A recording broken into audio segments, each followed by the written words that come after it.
1. Oven स्वच्छ करण्यासाठी थोडासा बेकिंग सोडा आणि विनेगर मिक्स करून साफ करावे. यामुळे ओव्हनमध्ये पडलेले डाग सहज निघून जातात, तसेच वास देखील येत नाही. 2. वजन नियंत्रणात ठेवण्यासाठी आपल्या खाण्यापिण्याकडे व्यवस्थित लक्ष द्यावे. तसेच वेळोवेळी वजन करत राहावे. यामुळे आपल्याला आपले वजन नियंत्रण ठेवता येते. 3. ग्रेव्हीची भाजी बनवण्यासाठी टोमॅटो कांद्याची प्युरी करताना जर लाईट गेली असेल तर टोमॅटो कांदे किसणीवर किसून घ्यावे, छान प्युरी तयार होते. 4. वेळोवेळी बेडशीट्स, उशीचे कव्हर्स, पडदे धुतल्याने घरात स्वच्छता राहते. तसेच घरातील वातावरण प्रसन्न राहते.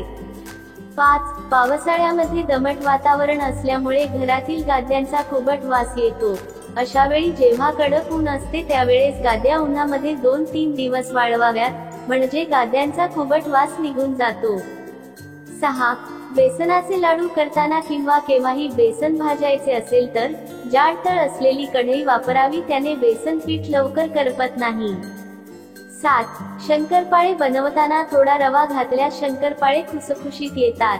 8. रव्याचे लाडू बनवण्यासाठी शक्यतो बारीक रवा वापरावा, लाडू छान होतात.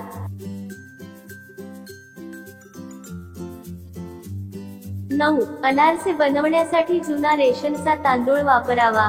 10. शेंगदाणे भाजताना शेंगदाण्याला थोडासा पाण्याचा हात लावा. शेंगदाणे छान खमंग भाजले जातात आणि साल देखील पटकन निघते. 11. छोलेची रस्सा भाजी बनवताना त्यामध्ये थोडेसे आमचूर पावडर घातल्यास भाजीला छान चव येते. 12. छोले भटुरेसाठी भटुरेचे पीठ मळताना त्यामध्ये एक बटाटा उकडून घातल्यास भटुरेचे पीठ चिवट होत नाही. 13.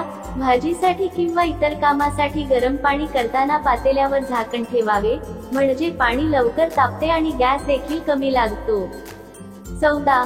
लोणी कढवताना तूप उतू जाऊ नये म्हणून थोडेसे पाणी शिंपडावे, यामुळे तूप उतू जात नाही. 15. ज्या महिलांची त्वचा कोरडी आहे अशा महिलांनी नाशपती खावे. 16. उलट्या थांबवण्यासाठी बडीशेपच्या पाण्याने गुळण्या करा, यामुळे उलट्या थांबतील. 17. मेंदू वडे बनवताना पीठ पातळ झाल्यावर त्यात रवा मिसळा, याने वडे कुरकुरीत होतात. 18.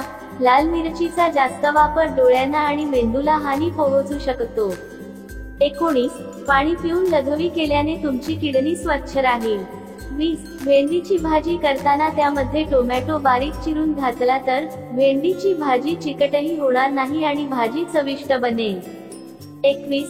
गुलाबजामुन बनवताना पसत असतील तर पाकात टाकताना पाक नेहमी कोमट असावा आणि गुलाबजाम तळून झाले की लगेच पाकामध्ये टाकून घ्या, मस्त गुलाबजाम तयार होतात.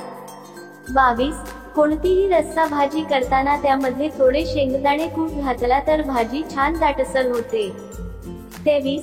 नाश्ता हे आपल्या आरोग्यासाठी सर्वात मोठे औषध असते, म्हणून दररोज सकाळी नियमितपणे नाश्ता करावा. तसेच नाश्त्यामध्ये शक्यतो पौष्टिक पदार्थ खावे. 24. पिरियड्स मध्ये पोटदुखीचा त्रास जास्त होत असेल तर गरम पाण्याच्या पॅकने पोट शेकावे. तसेच अननस आणि पपई देखील खाल्ल्याने पोटदुखीचा त्रास कमी होतो. 25. मेथीची भाजी किंवा कारल्याची भाजी शिजवताना झाकण न लावता शिजू द्यावी, म्हणजे कडवट होणार नाही. तर मित्रांनो, हा व्हिडिओ आवडला असेल तर कमेंट मध्ये नक्की सांगा. व्हिडिओला लाईक, शेअर आणि चॅनलला सबस्क्राईब नक्की करा. धन्यवाद.